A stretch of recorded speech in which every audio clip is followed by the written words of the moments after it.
Son nefesine kadar üretken, fikrini her zaman korkusuzca söyleyen, hayatı seven, şarkılarını şevkle söyleyen, sahnede devleşen bir isim Gürri Sururi. Öğrenmekten zevk alan, bildiklerini insanlara aktaran, gerektiğinde çatır çatır tartışan bir isim. Bunun için hepimizin hayatında iz bıraktı. Alla Luna'yla 90'lar ekranından tanıdığımız, rolleriyle ödüllerinin hakkını veren kadın. Gürri Sururi'nin hayat hikayesi. Oyunculuğun yanında Engin Cezzar'a duyduğu vefalı aşkla tanıdı onu Türkiye. Tabii ki onun daha çok oyuncu kimliğiyle ilgileniyoruz. Ama o aynı zamanda bir kadın çok severse neleri aşabileceğinin, ne çok şeyle birlikte yaşamayı öğrenebileceğinin örneklerinden. Bir de yaşı olmayan bir kadın. Hoş, kendisinin de dediği gibi sanatçının yaşı yoktur. Gözlerinden hiç silmediği kalemi son 20 yıldır tepesinde minicik topuzuyla her yaşında gencecikti. Ve şimdi sessiz sedasız gitti. Bize de içimizden onu uğurlamak kaldı. Sanatın sonsuz ışığı içinde son yolculuğuna kocasının yanına uğurlandı. Gürri Sururi 24 Temmuz 1929'da İstanbul'da Suzan Lütfullah ve Lütfullah Sururi Bey'in çocukları olarak dünyaya geldi. Babası ilk operet kurucularındandı. Annesi ise bir opera sanatçısıydı. Türkiye'nin ilk primadonnasıydı. Onunki bambaşka bir çocukluktu. Tiyatroyu adeta anne karnında ezber ederek doğmuş ve kulislerde büyümüştü. Bebekken başlamıştı tiyatro izlemeye. Küçük bir çocuk için fazlasıyla renkli, büyülü bir dünyaydı. Evet, anne ve babadan şanslıydı belki tiyatro konusunda. Yine de tiyatroyla meslek anlamında tanışmak için 12 yıla ve bir başka tiyatroya ihtiyacı vardı. Bir de çok erken annesiz kaldı. Henüz 2 yaşındaydı. Yıllar sonra bir röportajında hayatıma annesiz bir çocukluk damgasını vurdu diyecekti bugünler için. Babasıyla birlikte 5 amcası, anneannesi ve babaannesinin gözetiminde büyüdü. Özellikle babaannesi çok katıydı. Umutsuz, genel anlamda mutsuz, masum bir çocuktu Gürriz. Bundan sonra onun annesi olup kalbini, ruhunu saran hep tiyatro olacaktı. Bir de çok sonradan kazandığı yaşama sevinci, yaşayamadığı ne varsa telafi edecekti. Örneğin hiç bebeklerle oynayamamıştı, içinde ukde bırakmayacaktı. 30'undan sonra kendisine bir oyuncak bebek alıp çocukluğundaki hasarı tamir edecekti.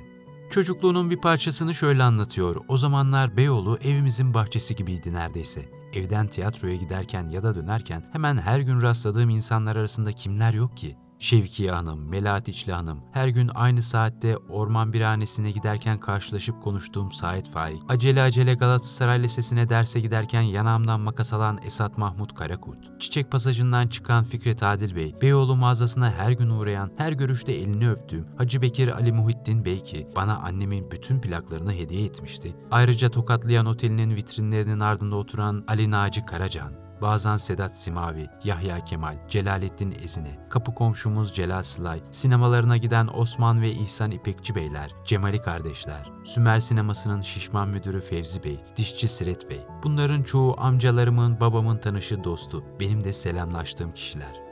Gürriz annesinin verdiği eksiklikte erken büyümüş, birçok şeyi keşfederek öğrenmek zorunda kalmıştı. Arkadaşsız büyümüş, tiyatronun büyüsüne kapılıp iyileşmenin yollarını aramıştı. Buldu da. İlk kez 12 yaşında bir çocukken İstanbul Şehir Tiyatrosu'nda çocuk bölümünde gerçek anlamda tanıştı tiyatroyla. Hiç arkadaşı olmadan kendi kendine ebeveynleri içinde büyümenin yollarını arayan Gürriz ilk kez sosyalleşiyordu. Sadece arkadaş edinmekle kalmamış, uzaktan bildiği tiyatronun kucağına sığınmıştı. Dans ediyor, şarkı söylüyor, içinde bugüne dek sakladığı ne kadar duygu varsa rol icabı dışa vuruyordu. Mutsuz suretini nihayet bir kenara bırakmayı başarmış, sonra da tamamen geride bırakmıştı. Çünkü içinde dolmaz diye düşündüğü o boşluğu dolduracak bir yaşam kaynağı bulmuştu. Tiyatroyu anne kabul edişini yıllar sonra bir röportajında şöyle dile getirecekti. Tiyatro beni hep bir ana gibi sarmaladı. Ne sordumsa cevapladı. Öğretmekten hiç bıkmadı. Yol gösterdi. Seçimlerimde özgür bıraktı. Başarınca yüreklendirdi. Taçlandırdı. Hatalarımın cezasını çektirdi. Ve beni hayatın her türlü haline hazırlayan oyunlar oynattı. Sevgiyi, aşkı, ihaneti öğrendim. Zenginliği, fakirliği tanıdım. Seçim hep benimdi. Tiyatro benim annemdi. Gürri Sururi İstanbul Belediye Konservatuarı Tiyatro ve Şan bölümünde okudu. Okul sırasında bir yandan da özel topluluklarda sahneye çıkıyordu. Başrol oynamaya bile başlamıştı. 1943'te İstanbul Şehir Tiyatrosu'nda sahneye çıktığı Kurbağalar ve Su Kızı oyunlarıyla Gürriz profesyonel bir öğrenci olmanın gururunu küçücük bedeni ve kocaman kalbinde duyuyordu. Çocuk bölümünde aldığı sahnenin ardından 1960'da Muammer Karaca ve Dormen tiyatrolarında oynamaya başladı. 1961'de Dormen tiyatrosuna geçmiş ve burada ona başarının kelime karşılığını hissettirecek Sokak Kızı Irma oyununu oynamıştı. Sokak Kızı Irma rolüyle Gürriz, İlhan İskender ödülünde en iyi kadın oyuncu seçildi. Engin Cezzar Yale'de okumuş ve Amerika'dan döner dönmez de Hamlet oynamaya başlamıştı. Gürriz onu henüz tanımıyordu. Ancak her yerde herkes Engin'den ve onun başarısından bahsediyordu. Gürriz de o sırada Sokak Kızı Irma'ydı. Sonra tanıştılar. Zamanla da gazeteler Sokak Kızı Irma ile Hamlet'in aşkını yazdı. Gürriz Engin'den tam 6 yaş büyüktü. Ben 40'ıma geldiğimde o 34 olacak diye çok endişe duysa da aşkına söz geçiremiyordu. Bir röportajında şöyleydi yıllar sonra bu konuya dair sözleri. 3 sene sürsün ne olur dedim. Onun için bile değerdi. Çok güzel bir aşktı yaşadıkları. 1962'de evlendiler. Evliliklerinin başlangıcını ve sonrasını da başka bir röportajında şöyle özetleyecekti. Herhalde bu evlilik en fazla 10 yıl sürer diye düşünmüştüm. Kimseyle bir ömür geçirebileceğimi hayal etmezdim. Ama oldu. 55 yıldır birlikteyiz. Ve her şey fark etmeden kendiliğinden oldu. İyi olaylarda, kötü olaylarda. Biz öyle baka kaldık. Engin'le boşandığım zaman bu ayrılış bizi ya tam ayıracak ya da tamamen birleştirecek diye düşünmüştüm. Evet, araya bir dönem ayrılık da girdi. Klasik Türk erkeği durumu. Çapkınlık işte diye özetliyordu bu durumu. 1997'de ayrıldılar. İçinde bir yerlerde onu affedemiyordu. Ama ayrı da kalamadılar aslında. Evler ayrıldı ama birbirlerine bağlılıkları hiç bitmedi. Engin bunu nasıl yapsam diye açıp sorardım. O kadar güvenebileceğim başka kimsem yoktu çünkü diyecekti bugünler için.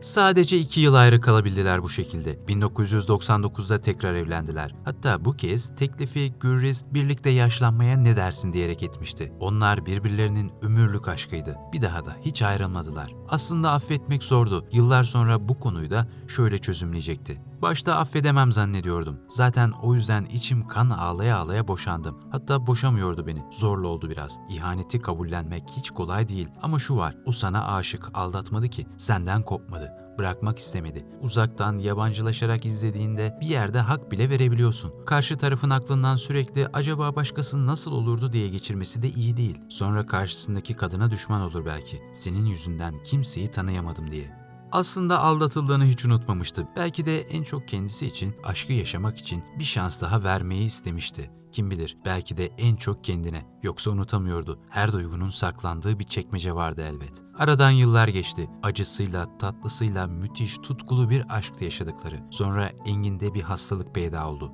Afazi. Yani beyindeki ilgili alanların tahribi sonucu konuşma veya konuşulanı anlama yeteneğinin kaybı. Kalbiyle ilgili bir kan inceltici ilaç içiyordu. 15 gün kendi isteğiyle ilaçları bıraktı. Bunun bedeli de ağır olmuştu. Beynine bir pıhtı atmıştı ve sonuç afazi oldu. Onun bir an bile vazgeçmeden hep yanında olan elbette Gürriz'di. Hatta ilerleyen süreçte ya ben ondan önce ölürsem ona kim bakar kaygısına bile düşmüştü.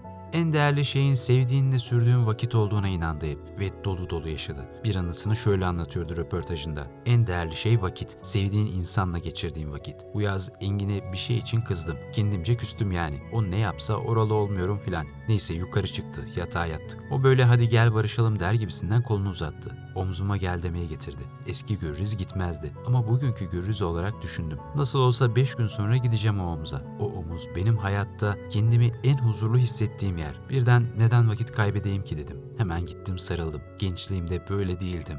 İyi ki de o omuzda daha çok vakit geçirmesi gerektiğini hala vakti varken anlamıştı. Çünkü Engin Cezzar 28 Ocak 2017'de öldü. Gürriz ise yan odadayken bile özlüyorum diyordu. Gürriz ve Engin evlendikleri yıl küçük sahnede Gürriz Sururi Engin Cezzar tiyatrosunu kurdu. İki başarılı oyuncu aşkla gelen müthiş bir ortaklık kurmuştu. Bu ortaklığın yanında oyunculuğundaki başarısı da artarak devam etti. Rolleri hep ödülle taşlandı. Özellikle ilk kez 31 Mart 1964'te sahnelenen Haldun Taner'in yazdığı, Genco Erkal'ın yönettiği Keşanlı Ali Destanı'ndaki Zilha rolüyle daha da ünlenmişti. Çok uzunca bir süre kapalı gişe oynadılar. Bu kez 1966'da oynadığı Teneke oyunundaki rolüyle bir kez daha İlhan İskender ödülünde en iyi kadın oyuncu ödülünü aldı. Yine aynı yıl Türk Kadınlar Birliği onu yılın kadını ilan etti. 1971'de ise Hint Kumaşı oyunuyla en iyi kadın oyuncu ödülünü üçlemiş oldu. 1979-80 yıllarında Mehmet Akan'la birlikte topluluğun o güne kadar oynadığı tüm oyunlardan derledikleri Uzun İnce Bir Yolda oynadı. 1982-83 sezonunda ise çarpıcı başka bir oyunla seyircinin karşısındaydı. Kaldırım Serçesi. Başar Sabuncu, Edith Piaf'ın yaşam öyküsünden oyunlaştırmıştı. Gürriz Sururi ikonlaşacağı bir karaktere daha bürünmüştü. Bu oyundaki rolüyle Avni Dilligil en iyi kadın oyuncu ödülü, İzmir Gazeteciler Derneği Altan Artemis ödülü ve Milliyet Gazetesi 1983 Süperstar Tiyatro Oyuncusu ödülüne layık görüldü. 1998'de Kültür Bakanlığı ona devlet sanatçısı unvanını verdi. Gürriz de 1999'da son kez "Söyleyeceklerim Var" oyunuyla sahnedeydi. Sahneye bir oyuncu olarak vedasını etti. Elbette tiyatrodan hiç kopmadı. Yönetici olarak tiyatroya katkıda bulunmaya devam etti. Gürriz Sururi sinemada ya da televizyon dizilerinde yer almadı. Sadece 1990'da 5 yıl sürecek Alla Luna adlı yemekli sohbet programını sunmaya başladı. Kuşkusuz bu onun en çok tanınır olduğu zaman dilimiydi. Doğrusu hayal bile edemeyeceği bir para da ödemişlerdi. Bu parayla yatırım yaptı. İşi de içine sinmişti. Güzel dostluklar kurduğu, keyifli bir ekiple çalıştı. Her şeyin bir şeylere yetişen bir amacı vardır şu hayatta. Bu programdan aldığı parayla yaptığı yatırım yıllar sonra Engin'in hastalığında kurtarıcı oldu. Gürriz Sururi'nin oyunculuğunun yanında özellikle yazdığı ve yönettiği oyunlar da vardı. Ancak o kitap da yazdı. Yazarlığa anılarını yazarak başlamıştı. Nihayetinde bir yemek kitabı olmak üzere toplamda 7 kitap yayınladı. 6'sında yaşamını anlatıyordu. 1991'de yayımladığı ilk kitabı Biz Kadınlardı. İlk anı kitabı da 2000'de yayınladığı Kıldan İnce, Kılıçtan Keskince oldu. Yine 2000'de 1980 sonrasındaki dönemini anlattığı ikinci kitabına ise Bir An Gelir adını vermişti. 2003'te Giremediğim Sokaklarda, 2004'te Seni Seviyorum ve 2016'da Zefiroz, Ebedi Gençlik Rüzgarı kitaplarını yayımladı. Bir süre Mimar Sinan Üniversitesi'nde tiyatro dersleri verdi. 2008'de Biz Sınıftan Başladık adını verdiği oyununu Mimar Sinan Üniversitesi Güzel Sanatlar Fakültesi öğrencilerinin kurduğu Koçinalar Kumpanyası adlı toplulukta sahneledi. Bu kez yönetmen koltuğundaydı. Müzikallerde sergilediği performanslarla özellikle dikkat çeken Gürriz, Temmuz 2003'te oyunlarında seslendirdiği şarkılarından oluşan bir albüm de çıkardı, Müzikli Hallerim. Gürriz Sururi bir süredir sindirim sisteminden rahatsızdı. Tedavi gördüğü hastanede 31 Aralık 2018'de hayata gözlerini kapadı. Sessiz sedasız yan odaya gitse çok özlediği kocasının yanına gitti. Bir de en son 2 yaşında gördüğü annesine kuşkusuz. Manevi kızı Zeynep Miraç Özkartal haberi sessiz bir defin istediği için vasiyetini yerine getirdik. Kendisi definden sonra duyurulmasını istedi. Bir süredir sindirim sisteminden rahatsızdı. Dün kaybettik, bugün defnettik. Vasiyeti gereği başka bilgi paylaşamıyoruz açıklamasıyla duyurdu. Gürriz Sururi son verdiği röportajlardan birinde vasiyetini şöyle açıklamıştı. Bir kısmını Çağdaş Yaşamı Destekleme Derneği'ne bağışlamıştım. Bir kısmını da Aziz Nesin Matematik Köyü'ne bırakacağım. Tiyatro ile ilgili bir fon oluşturacağım. Zaten büyük bir servetim yok ama cenaze töreni istemiyorum. Çünkü ben cami avlusu kokteyl partisi istemiyorum. Bizim insanımızın tören kültürü yok. Ne yapıyorlar? Ay saçın ne güzel olmuş, yok efendim üstündekini nereden aldın? Böyle şeyler olacağına tören yapılmasın. Gürriz Sururi kararlı yaşadığı hayatının sonuna gelmişti. Gerçek aşkı sabrıyla, tutkusuyla ve acısıyla yaşayarak göçtü bu dünyadan. Tiyatroya verdiği gönül, annesiz kalmanın sızısını hayatına ömürlük yayan, kocacığıyla aşkı her tonuyla yaşayan bir Gürriz Sururi geçti bu dünyadan. Geride bıraktıkları sahnede fırtına gibi estirdiği oyunlar, anılarını anlattığı kitaplar, hikayeler, televizyon programları, şarkılar ve onu hatırladığımızda yüzümüze yerleşecek kocaman bir gülümseme. Sessiz gidişinin ardından yazılanlara bakınca ne kadar çok insana değdiğini anlıyoruz. Kendisini saygı ve rahmetle anarken bir videomuzun daha sonuna geliyoruz. Diğer videolarımızdan haberdar olmak için kanalımıza abone olmayı ve bildirim zilini açmayı unutmayın. Sağlıkla kalın.